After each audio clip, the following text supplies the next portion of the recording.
This is Andrew Josephs, and this is my first burn. What I want to talk about today is the NCAA grad transfer rule.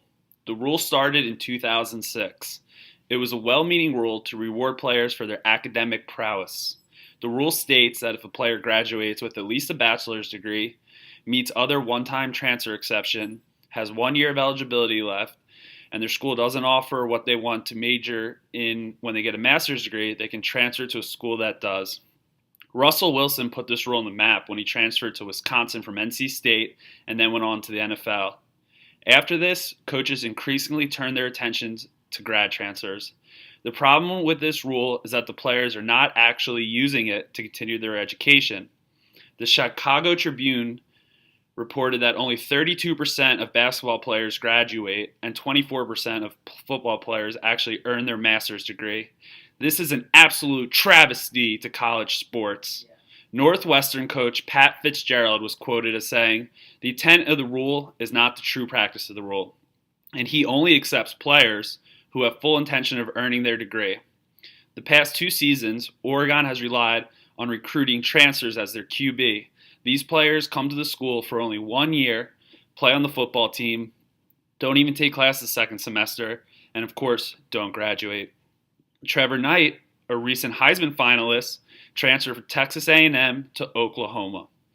Each season in the spring, there are 2 recruiting battles, one for high school recruits and one for grad transfers. Former IU football coach Kevin Wilson was quoted as saying, "Players almost become their own agents, reading the waiver wire. They say, hey, that quarterback got in trouble. Let's go there." This is almost like NBA or NFL free agents where they get to pick the best team that fits them. It's absolutely ridiculous, and the rule needs to change. This problem also extends to college basketball. Duke coach Mike Krzyzewski was quoted by ESPN saying, "So many of these mid-majors are getting crushed.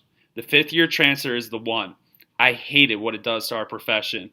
This is one of the most legendary coaches in the game openly saying that an NCAA rule needs to change. The Arcanine NCAA that doesn't even pay their players is letting them be free agents.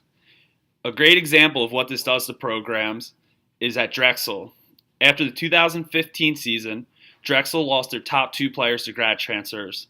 The next year, Drexel only won 9 games, and their coach, Bruiser Flint, was fired after the season. Now, how are we going to solve this travesty?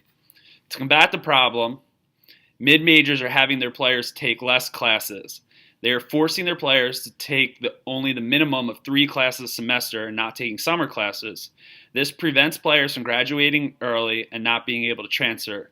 However, this hurts their academics. Once their eligibility runs up, they don't want to take classes anymore, and they too do not get their degrees. Now, there is a flip side to this. It's nice to reward students who complete their degrees and want to continue playing, but that's not how the rule is being used. The NCAA is currently reviewing the rule. New Vice President Kevin Lennon says graduate transfers are on the top of his list of priorities to change. Recently, there was a meeting among ADs, and the most talked about rule was the grad transfer and how it's a loophole that is being used. This was Andrew Joseph's first take how the grad transfer rule is a huge problem in NCAA sports. Thanks, and as always, go Knights.